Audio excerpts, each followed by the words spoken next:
কখনো কখনো পরিস্থিতি এতটাই বিব্রতকর যে আপনি সেখানে দাঁড়িয়ে এসব দেখাটাও লজ্জাজনক।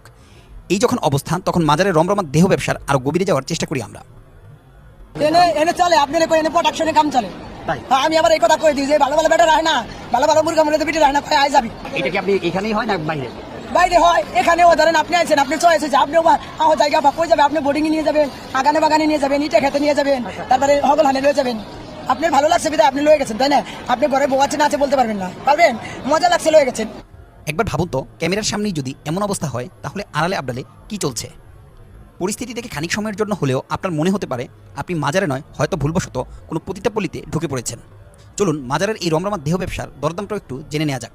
আপনি নিবেন ঘুরায় 500 টাকা না দিলে আপনি পকেটে হাইজাব করবেন, করবো কামের কামও করবেন, টাকাও নিবো, বুঝছেন? আটু শুনবেন না, মজা পাইবেন না। কত টাকা দিতে? কত দিবেন? যায় যারা 200 দেয়, 300 দেয়, 500 দেয়। আপনি যদি মজা পান 500 দিবেন, মজা না পাইলে হুকা দেখলেন আপনারা কি অবস্থা? ঢাকা শহরের মতো একটা গুরুত্বপূর্ণ জায়গায় এরকম অবস্থা চলতেছে। তো এই মাজারগুলা যখন এরকম